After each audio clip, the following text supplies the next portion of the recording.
Niin täällä on kaikki pussit päässä. Miksi sä pussutat? Ei sulla mitään syytä alkaa väittelemään. Anna mulla olla rauhassa.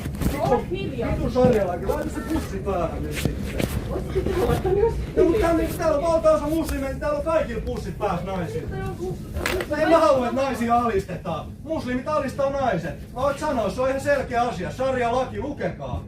Sharia-laki, kaikki naiset laittaa pussin päähän, kun täällä on valtaosa muslimeita. Ei nyt oikeesti riittää. Niin, eihän riitä. Sulle sano, mene pois siitä, kun sä haluat lähteä pois. Tää loppunut väittely loppuun, sä mä tiedän. Mitäkö helvetin kuuluu? Enhän ole. Sä oot hullu, jos sä haluat tänne Sharia-lakia ja valtaosat maahanmuuttajia. Ja onks täällä järkkäri jossain? Miksi? Eiks täällä ole vaan sananvapaut sun mielestä? Eiks... No miksi sä väittelet? Mä haluan väitellä sunkaan. Mene pois mun naama edestä. Miksi sä haluat jatkaa tätä väittelyä? Mene pois mun naama edestä, tää väittely loppuu. Viisaa lopettaa ensin, lopeta se. Miksi sinä haluaisit maahanmuuttajia tänne, kun sit kun täällä on valtaosa muslimeita, niin Suomeen tulee sharia-lait. Sharia-lait. Miksi sä puolustat sharia-lakia, jos sä joudut laittaa no lopeta tää väittely, sit mene pois paheksumasta. Mä oon koko ajan hiljaa, kun sä jatkat tätä väittelyä. No sähän tässä jatkat, sä tulet vittu vieraan ihmisen tänne näin. Sä tulet väittelemään mukaan tänne ihan valtava. Miksi sä haluat väitellä mukaan? Mene pois.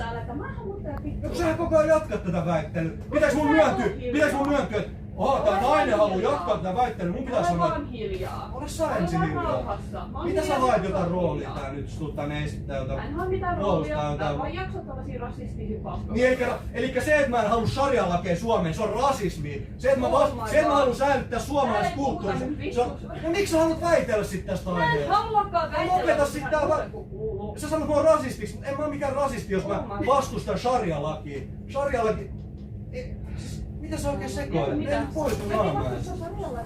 Mä en tarkoita sillä mitään. Kaikki maahanmuuttajat ja muslimit pitäis heittää. No, sehän on itsestäänselvyys. Jokaisessa maassa, johon muslimit on hyökännyt, tai siis ruvennut tulemaan, sit kun ne on valtaenemmistö siellä, niin sinne tulee sharia-lait, ne ottaa väkivalloin sen maan haltuun. Ja sä voit katsoa ihan minkä tahansa maa, jossa naiset ei ensin ole ollut pussi päässä.